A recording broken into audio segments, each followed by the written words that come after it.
Assalamualaikum warahmatullahi wabarakatuh.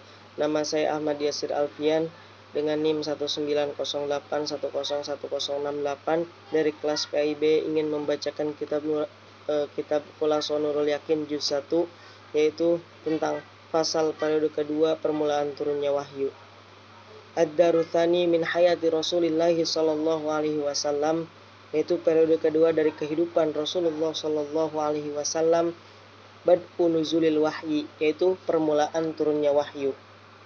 Lamma balaghal arba'ina min umrihi ba'athahullahu basyiran wa nadhira wa da'iyan ilal haqqi bi'idnihi wa sirajan munira. Ketika beliau Rasulullah sallallahu alaihi wasallam berumur 40 tahun, diutuslah beliau oleh Allah Subhanahu wa taala sebagai penyampai kabar yang gembira, pemberi peringatan, penyeru kebenaran, perintah Allah Subhanahu wa taala yang terang benderang menerangi setiap kalbu manusia. Wa qad budiyal wahyu birru'ya as-sadiqati fakana la yara syai'an fi naumihi illa tahaqqaqa fi yaqdhatihi. Wahyu itu dimulai dengan mimpi yang benar dan nyata. Tidak seorang pun yang Nabi impikan dalam tidurnya melainkan benar dalam kondisi terjaga. Tsumma nazala alaihi ruhul amin wa huwa yata'abbadu fi ghari Hira'in. Kemudian turunlah Ruhul Amin, yaitu malaikat Jibril, kepada Nabi sallallahu alaihi wasallam ketika beliau sedang beribadah di Gua Hira. Wa 'allamahu kaifa yahdin nasa siratal mustaqim wa yurshiduhum ila ittiba'id dinil qawim. Kemudian Jibril mengajarkan kepada Nabi bagaimana seharusnya beliau memimpin manusia ke jalan yang lurus dengan agama yang benar. Dari pasal ini dapat disimpulkan bahwa Allah mengutus Rasulullah Shallallahu Alaihi Wasallam kepada manusia ketika berumur 40 tahun. Wahyunya dimulai dengan mimpi yang baik. Kemudian dilanjut kepada pasal selanjutnya, yaitu halatul Arabi qoblal Islam, yaitu keadaan bangsa Arab sebelum Islam. Kana al-Arabu qoblal Islami musyrikina ya'budunal asnam wa yuqaddisunaha.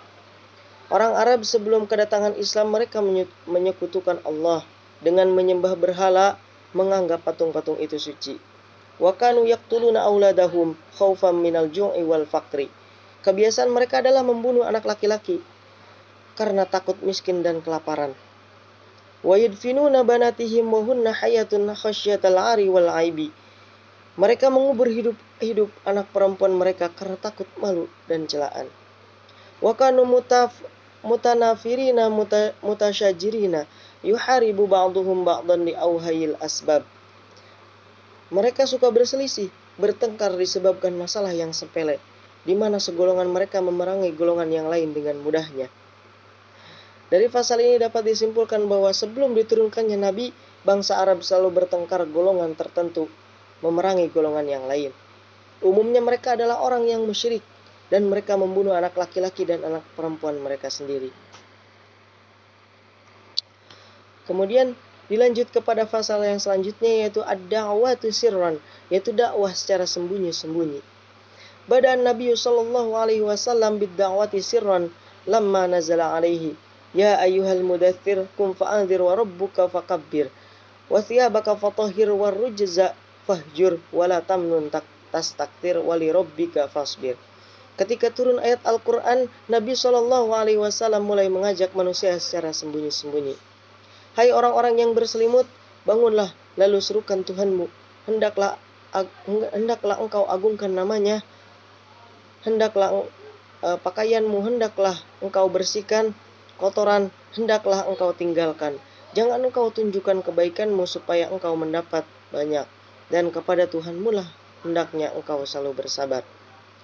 Fada'a ahla baitihi wa man yathiqu bihi min asdiqaihi wal alladzina ya'taqiduna sabadahu.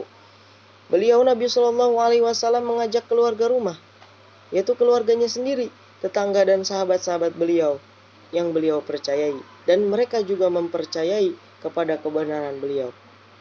Da'ahum ila ibadatillahi wahdah warra'fati bin nasi wattihadi wa tarkil harbi. Kemudian Nabi Shallallahu Alaihi Wasallam mengajak mereka menyembah hanya kepada Allah Subhanahu Wa Taala, saling mengasihi sesama manusia, bersatu dan meninggalkan perpecahan. Wa qad bada'a bid-da'wati sirran khaufan min mufaja'atin nas bi amri lam ya'rifu wa lam yasma'u bi. Kemudian Nabi Shallallahu Alaihi Wasallam mulai mengajak secara sembunyi-sembunyi karena khawatir ancaman fisik yang timbul karena suatu perkara yang belum pernah mereka ketahui dan belum pernah mereka dengar sama sekali. Kemudian dari pasal ini dapat disimpulkan bahwa Nabi Shallallahu Alaihi Wasallam mulai mengajak mereka secara sembunyi-sembunyi terlebih dahulu dengan mengajak kerabat beliau tentang tauhid, persatuan dan kasih sayang terhadap manusia yang lemah. Mungkin hanya itu yang dapat saya sampaikan, kurang lebihnya mohon maaf. Wallahul muwaffiq ila aqwamit thoriq. Wassalamualaikum warahmatullahi wabarakatuh.